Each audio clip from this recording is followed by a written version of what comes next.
جانتے ہو جب اللہ کسی انسان کا بہترین وقت لانے کا ارادہ کرتا ہے تو کچھ خاص نشانیاں بھی اسے ضرور ظاہر ہوتی ہیں۔ یقیناً تم بہت ہی بے چین ہو چکے ہوگے، آخر کب اللہ میرے ان حالات کو بدلے گا، اور بہتری کے اسباب ڈھونڈ رہے ہوں گے۔ تو یاد رکھو اللہ تمہیں کچھ ایسے سائنس جیسی نشانیاں بھی ضرور ظاہر کرتا ہے جس پر تم غور نہیں کرتے۔ دیکھو زندگی کتنی ہی مشکل ادوار سے گزر رہی ہو، اگر تمہارا دل اس وقت سچے دل سے یہ اعتراف کرتا ہے کہ سب کچھ اللہ کے ہاتھ میں ہے، اور اللہ کے اذن سے مشکل آتی ہے اور اسی کے حکم سے ٹل جاتی ہے، اللہ تعالیٰ ایسے دل کو فوراً صبر و تسلیم کی توفیق دے دیتا ہے، اور اسے وہ حوصلہ، وہ ہمت، وہ طاقت بخشتا ہے جس سے اس کے حالات بہتری کی طرف چل پڑتے ہیں۔ سنو، اگر تم مایا ناز زندگی جینا چاہتے ہو، کوئی خاص زندگی جینا چاہتے ہو، تو اپنے مسلوں میں ہمت کو مضبوط رکھنا، اور ہرگز یہ گمان نہ کرنا کہ میرے ساتھ ایسا کیوں ہوا، فلاں کی زندگی میں ایسا کیوں نہیں، فلاں کی زندگی میں اتنے مسائل کیوں نہیں۔ یاد رکھنا عام لوگوں کو اللہ نے اس مقام کے لیے چوائس نہیں کیا جو تمہیں دینا ہے، کیونکہ تم کسی بڑی چیز کے لیے بنے ہو، کسی بڑی منزل کے لیے بنے ہو، جس کو تم پریشانی سمجھتے ہو وہ ہو سکتا ہے کسی اچھے وقت کا آغاز ہو۔ جب حضرت یوسف علیہ السلام کنویں میں گرائے گئے تھے تو انہیں معلوم نہیں تھا کہ یہ نئے سفر کا آغاز ہے۔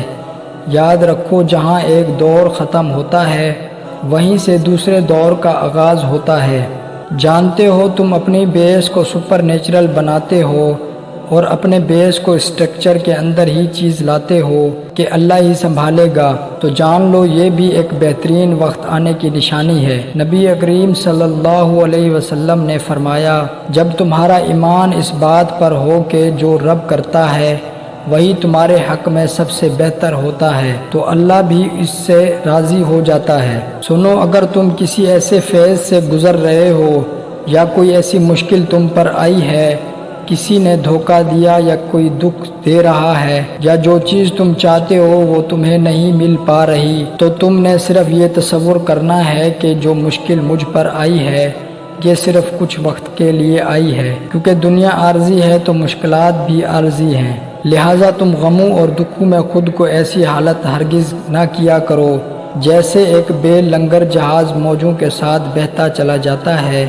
اور کہیں قرار نہیں پکڑ سکتا۔ تمہیں تو یہ یقین ہونا چاہیے آندھی ہو یا طوفان تمہارا رب تمہیں کنارے تک لے کر ہی جائے گا۔ یاد رکھو اگر کسی چیز کی چاہت اتنی بڑھ جائے کہ تم اپنی زندگی میں موجود دوسروں چیزوں سے غافل ہو کر اپنا ہوش کھو بیٹھو تو اس کا مطلب تم اللہ پر یقین کھو بیٹھے ہو۔ تم کیوں کرتے ہو ایسا، جبکہ قرآن تو کہتا ہے کہ وہ اللہ ہی تو ہے جو اپنے بندے پر صاف صاف آیتیں نازل کر رہا ہے تاکہ تمہیں تاریکیوں سے نکال کر روشنی میں لے آئیں، اور حقیقت یہ ہے کہ اللہ تم پر نہایت شفیق اور مہربان ہے۔ تو پھر تم دور کر لو اپنے دل سے ہر طرح کے شک کو اور ہر طرح کے غم کو اور مایوسی کو، کیونکہ اللہ تعالیٰ تمہیں کمزور نہیں بلکہ طاقتور بنانا چاہتا ہے۔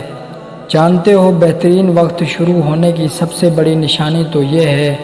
کہ جب تم اپنے سینے میں اس غم کو بھی جگہ دیتے ہو جو اس خوشیاں دینے والے رب نے تمہیں معاذ آسمانوں کے لیے دیے، اور پھر ضبط کے بندھن باندھ کر تم اپنی ذات کی فنا کر کے عاجز ہو جاتے ہو، تو یہ نشانی ہے کہ اللہ تمہارے حالات کا رخ بہت بہترین راستوں پر موڑنے والا ہے۔